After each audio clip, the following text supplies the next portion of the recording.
What's going on, everyone? So, 1, 2, 3 Cancun, right? It sucks. It's incredibly frustrating, but again, we're officially in the off season, and I would rather be there sooner rather than later. Obviously, from a player standpoint, a team standpoint, right? It's better to advance as far as you can, right? But to me, the likelihood of the Lakers winning a championship were very slim, right? The likelihood of the Lakers winning, talked about it, like, could they win? Yes. But like I said, I wouldn't have bet on it and I wouldn't count on it. It's not something that, as much as I thought there were arguments for the Lakers beating anybody, I thought there were as many arguments, if not more, of those other teams beating the Lakers. I didn't like the Minnesota matchup going into it, and I thought that they were a real problem. And lo and behold, they were. And they were just the more physically imposing team, right? But to me, you're either good enough or you're not, right? Something I've talked about. And the Lakers were not good enough, and they likely weren't going to be good enough. So instead of drawing out the inevitable, get it over with, move on, be done, and let's get in the offseason, right?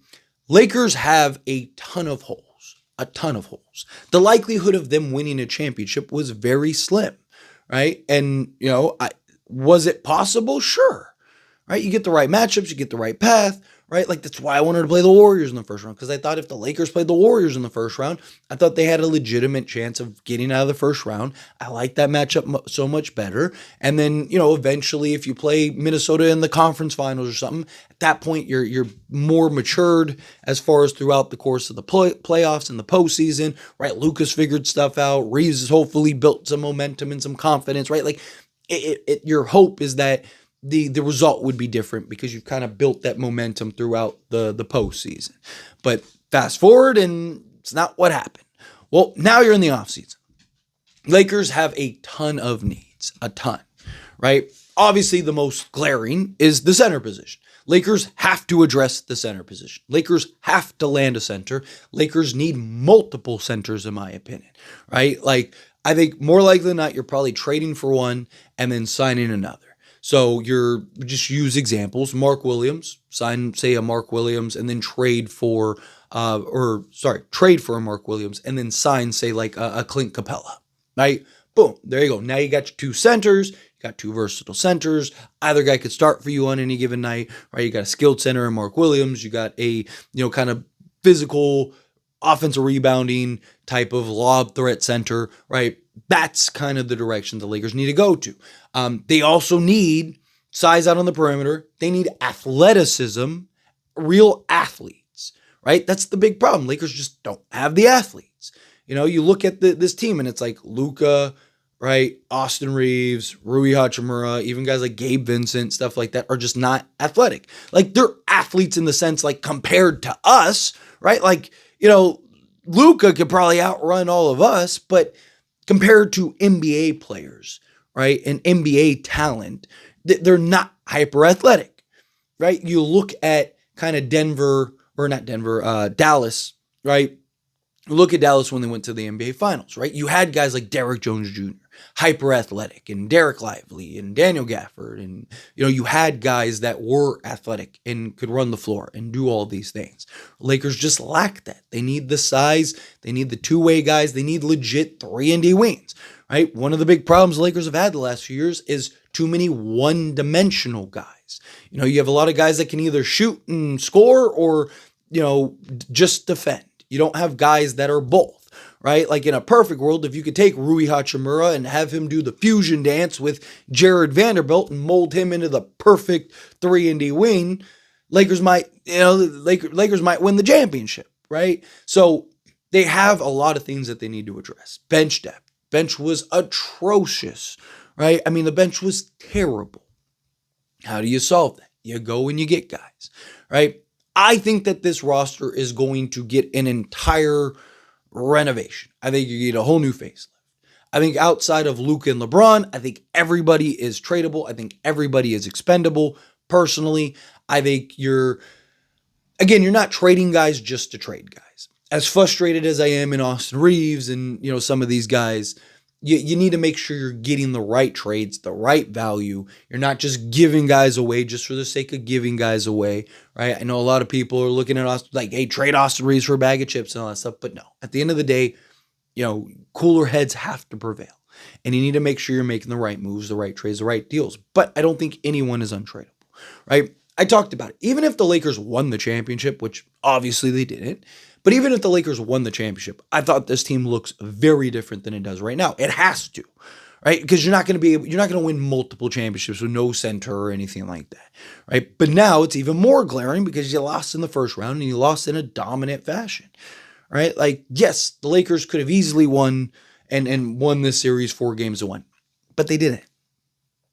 They didn't, right? Like, coulda, woulda, shoulda. Didn't happen. At the end of the day, Lakers are home, right? Minnesota's advancing. They're headed on to the next round, waiting for the Warriors in Houston. Right? Lakers didn't do what they were supposed to do. Minnesota did. You tip your cap to Minnesota. You say congratulations. Kudos to you, and you move on. But now, Rob Pelinka gets to figure things out, evaluate, start early. Right? This might be best for the Lakers for the future.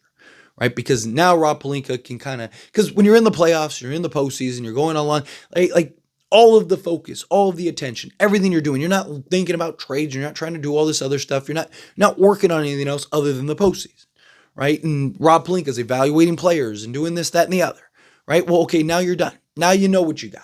You got a team that is a first-round exit, right? You got your team that's a first-round exit 2 years in a row.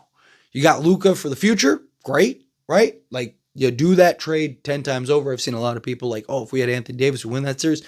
Maybe. It's also possible we don't, right? Like, again, it depends on what other trades had happened. But at the end of the day, like, who knows what version of the Lakers we had with Anthony Davis? There's a million possibilities of what that could have looked like and what that could have been. What we do know is we have Luka for the next 10 plus years. And you got to start building a team around him. You got to start putting the pieces around him that make sense. That means if you have to trade Austin Reeves, trade Austin Reeves. It means you have to trade Rui Hachimura, trade Rui Hachimura, right? Nobody on this roster outside of Luka and LeBron are untradeable. Everyone else, you trade. Everyone else, if you can find the right deals, you find the right moves, you do that. And you start putting the pieces in that you need to put in to move into that contention status. Right? Like, you didn't trade for Luka to spend 3, 4, 5 years carving out a roster. No, you went and traded for Luka to get this done sooner rather than later. Yes, every year you're kind of making minor tweaks and bringing in a free agent or replacing a guy or whatever, right? Every year there's going to be some type of carousel change. But at the end of the day, you're looking to try to win a championship next season, right? We don't have time to spend the next few years trying to navigate that and figure that out. You know what you need. You need shooting. You need athleticism. You need two-way guys. You need centers. At least 2 centers in my opinion. Right? You need to be able to put together a competent roster, competent team out there on the basketball court on a nightly basis to give you a chance to win a championship. Right? LeBron and Luka, yes, fourth quarters were a problem. They look gassed in most of them. It also doesn't help when they're essentially your only 2 guys, right? It doesn't help when Luka and LeBron are literally 90% of your offense, right? So to me, if you can get them the help, if you can get them the proper depth and athleticism and versatility to help on the defensive side of things and the rebounding and the shooting and the scoring and all of those things, well, then now you're not worried. Now they can take more pressure off. Now they're not as exhausted and gassed because you have other guys that are doing some of the lifting. But when LeBron and Luka have to do literally everything and they have to score 90 points a game just for you to have a chance, and they're gassed come the fourth quarter because they've had to do all the rebounding. They've had to play all the defense. They've had to make all the plays and be all the inch and do everything. Guess what? You get the result that you get. And you get a gassed LeBron and Luka at the end of games that aren't able to close. But if you go get those defensive pieces, if you go get those two-way guys, if you go get those shooters, if you get those guys that you can trust and rely on a nightly basis, it puts you just in a much different position. It puts you in a much better, like now the pressure is off of LeBron and Luka. So if they are having a bad night or they are struggling a little bit or whatever, you have other guys that can pick it up. You have other guys that can pick up the slack, right? You don't have all these deficiencies that you're trying to mask and overcome and all these other things against these teams. So Lakers are in the position where you essentially have to revamp this roster, in my opinion. I think you need a new everything, right? You tear it down to the studs if you have to, and you keep the two building blocks, the two walls, right? You got your foundation. That's Luke and LeBron. Outside of that, I think everybody is expendable. I think everybody is tradable.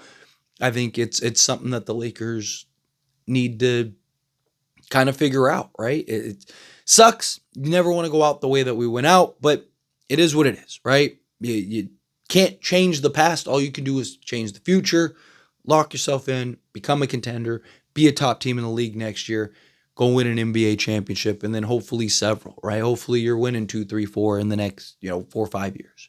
So anyway, as always, this is a discussion. Pass a question on you.